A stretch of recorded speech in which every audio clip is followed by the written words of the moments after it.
સરકારના લોકાભિમુખ અભિગમ અંતર્ગત સરકારી યોજનાઓની ઘર આંગણે લોકોને યોગ્ય સમજ આપવા અને ચર્ચા વિચારણા થકી ગ્રામીણ પ્રજાજનોના પ્રશ્નોના નિરાકરણ માટે મુખ્યમંત્રી શ્રી ભૂપેન્દ્ર પટેલના અધ્યક્ષસ્થાને થરાદ તાલુકાના વડગામડા ખાતે રાત્રિ સભા ગ્રામસભા યોજાઈ હતી, જેમાં મુખ્યમંત્રીશ્રીએ ખેડૂતો, ગામ આગેવાનો, મહિલાઓ અને યુવાનો સાથે લોકસંવાદ કરી તેમના પ્રશ્નો સમસ્યાઓ સાંભળી તેના નિરાકરણ માટેની પ્રતિબદ્ધતા વ્યક્ત કરી હતી.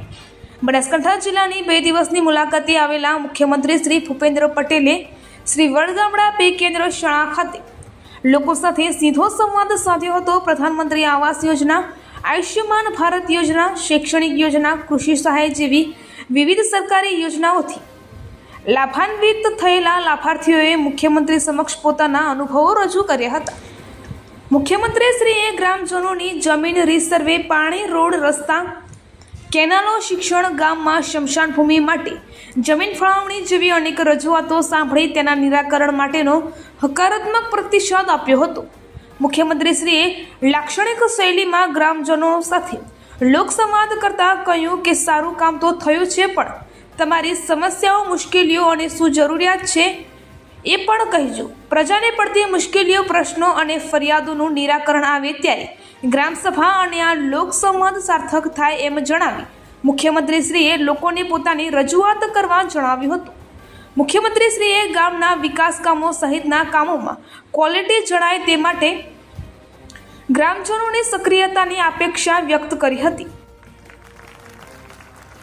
એક વર્ષ મોડું લાગે, કારણ કે બીજે ક્યાંક કોઈ ઇમરજન્સી આવી હોય, કોઈનું કામ કરવું પડે એવું તાત્કાલિક, તો બીજા વર્ષે થાય.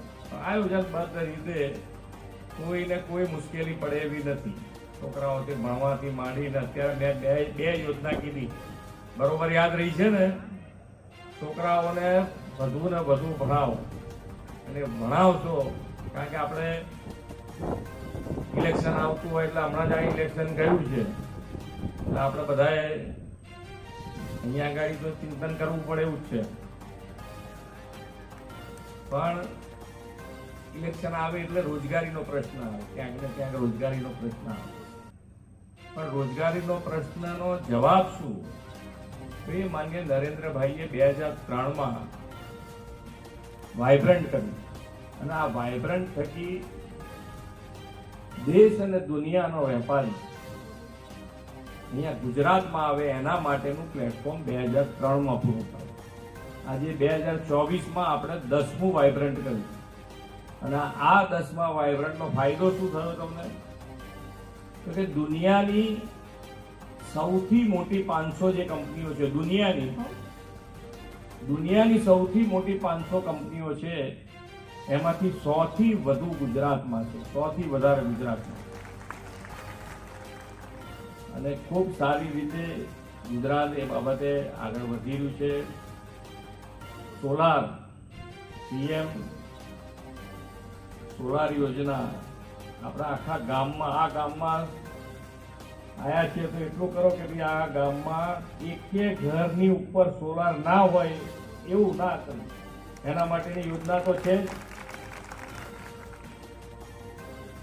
કુસુમ યોજના તો છે જ, પણ હમણાં આપણી પીએમ સૂર્યઘર યોજના જે છે એ તમે લઈ લો તો આની અંદર થઈ જાય.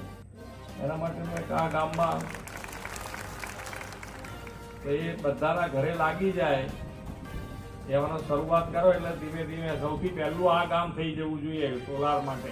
એક ઘર ઉપર વીજળી ના હોય એવું ના બને. બધા સાથ આપશો ને? તો બસ તારે તૈયાર થઈ જાઓ. એટલે 2 ફાયદા. એક તો વીજળી તમે જેટલી લગાવશો તમારા ઘરમાં તો વાપરવાની છૂટ, એ તો મફત જ થઈ જવાની છે. વધારે આપશો તેના પૈસા સરકાર આપશે. અને પછી ઇલેક્ટ્રિક વેહિકલ હવે તો બધા આવતા થઈ ગયા છે ને, એટલે ઇલેક્ટ્રિક વેહિકલ ખરીદી લેજો, એટલે એ મફતમાં દોડતું થઈ જાય. ઘેર વીજળી હોય પછી ચિંતા નહીં ને. આ યોજનાનો સૌથી વધારે આપણે બધા